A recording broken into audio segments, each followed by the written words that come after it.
بسم اللہ الرحمن الرحیم۔ السلام علیکم ناظرین، آج 13 اگست ہے اور آج پنجاب کے تمام دریاؤں کی جو تازہ ترین گیج پی ڈی ایم میں پنجاب کی طرف سے جو موصول ہوئی ہے ان سے میں آپ کو آگاہ کیا دیتا ہوں۔ تو پہلے دریائے سندھ کی بات کر لیتے ہیں۔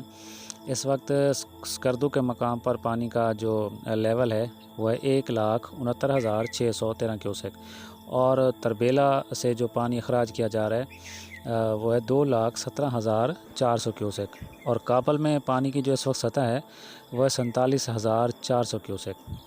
اس کے علاوہ ناظرین، دریائے جہلم کی بات کریں تو منگلا ڈیم سے 8,215 کیوسک کا اخراج کیا جا رہا ہے، اور رسول ہیڈ ورکس پر پانی کی جو آمد ہے وہ 15,000 کے لگ بھگ ہے، اور اخراج 4 سے 5,000 کیا جا رہا ہے۔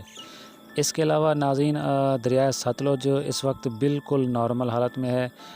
بھاکڑا ننگل ڈیم 40 فیٹ کے قریب ابھی بھرنا باقی رہتا ہے، اور یہاں 26 سے 28,000 کیوسک کا اخراج کیا جا رہا ہے، جو کہ ظاہر نہروں کی جو ضروریات ہیں ان کو پورا کر رہا ہے۔ اور اس وقت بھاکڑا ننگل ڈیم پر پانی کا جو انفلو ہے یعنی آمد ہے وہ 40,000 کیوسک کے لگ بھگ ہے۔ تو یہاں سے اندازہ کر لیں کہ 26 یا 27,000 جو آؤٹ فلو ہے جو نہروں کو دیا جا رہا ہے، اور 40,000 کے لگ بھگ آمد ہے، اور اگر یہی صورتحال رہتی ہے یعنی 10-15,000 جو کیوسک سٹور کیا جا رہا ہے، تو بھاکڑا ننگل ڈیم کا جو پاکی لیول رہتا ہے اس کو بھرنے میں 1.5 ماہ 2 ماہ لگ سکتے ہیں۔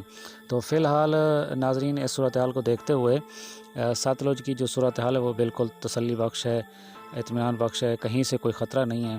اور اس کے علاوہ جو تازہ ترین گیج ہے وہ میں آپ کو بتا دیتا ہوں۔ ہیڈ گنڈا سنگھ والا پر اس وقت انفلو اور آؤٹ فلو دونوں نیل ہیں۔